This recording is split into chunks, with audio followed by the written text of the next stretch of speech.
Hi friends, welcome to my channel. అందరూ బాగున్నారా? మేము కూడా బాగానే ఉన్నాం. నేనైతే ఎండతో పని లేకుండా, ఉడకబెట్టే పని లేకుండా ఒక చిన్న రెసిపీ అయితే చేసిన. ఇదేంటిదంటే అటుకులతోని వడియాలు అయితే చేసిన. ఇట్లా అరకిలో నేను పేపర్ అటుకులు తీసుకొని దీన్ని జల్లించుకొని దీనిలో ఉన్న చిన్న చిన్న పొట్టు కానీ తూకు కానీ పోయేటట్టు ఇట్లా మనం ఒకసారి కొన్ని పోసి జల్లించుకొని దీన్ని ఒక 2 నుంచి 3 సార్లు మనం కడిగితే సరిపోతుంది. కడిగితేనే అవి మనకు నానిపోతాయి. పేపర్ అటుకులు దీనికి గంటలు నానబెట్టి రుబ్బుడు పట్టుడు ఉడకడం అనే పని ఏమి లేకుండా కూడా ఈజీగా చిన్నపిల్లలు కూడా చేసుకునేటువంటి ఈ వడియాలండి. మనకి ఎండాకాలం వచ్చిందంటే ఏదో ఒక రకమైన వడియాలు పెట్టుకుంటాం కదా. ఇది మనకు సంవత్సరం పాటు నిల్వ ఉండేటట్టు మనం చేసుకునేటివి.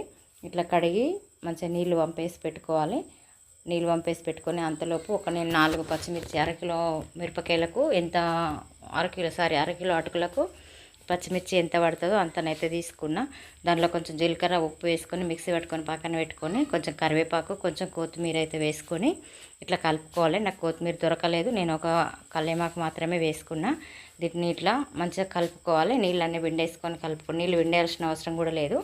మనం ముందుగానే ఇట్లా దగ్గర కనిపెట్టుకుంటే అవి వడిచిపోయిన తర్వాత ఇప్పుడు మనము ముందుగా మిక్సీ పట్టుకున్నాం కదా పచ్చిమిర్చి, జీలకర్ర, దీన్ని వేసుకొని ఒకసారి మంచిగా కలుపుకోవాలి. నువ్వులు కూడా ఇష్టం ఉంటే మనం వేసుకోవచ్చు, లేకపోతే లేదు. నేను ఉడికించలేదు కనుక దీనిలోనైతే నువ్వులు అయితే వేయలేదు. నేను సొరకాయ వడియాలు చేసిన, ఆ వీడియో పెడతా, ఆ వీడియోలోనైతే చేసిన.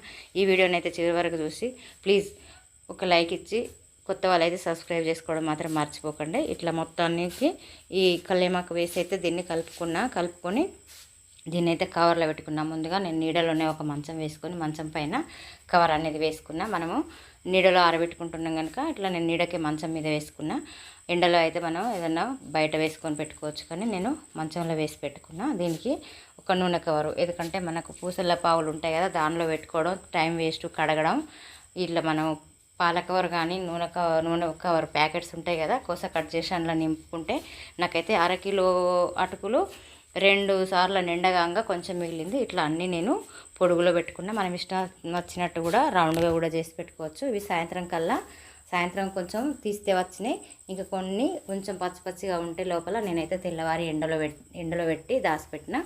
ఇవి మనకు సంవత్సరం పాటు నిల్వ ఉండాలంటే కొంచెం మనం 2 రోజులు ఎండబెట్టుకొని ఓ డబ్బాలో కానీ ప్లాస్టిక్ కవర్లో కానీ వేసి పెట్టుకుంటే చాలా సూపర్గా ఉంటాయి. ఇవైతే నేను తెల్లవారు అయితే ఇట్లా వేయించుకున్న, చాలా కరకరగా చాలా సూపర్గా వచ్చినాయి. మీరు ఒకసారి ట్రై చేసి మీకు ఎట్లా వచ్చినాయో మా కామెంట్ బాక్స్లో కామెంట్ చేయండి.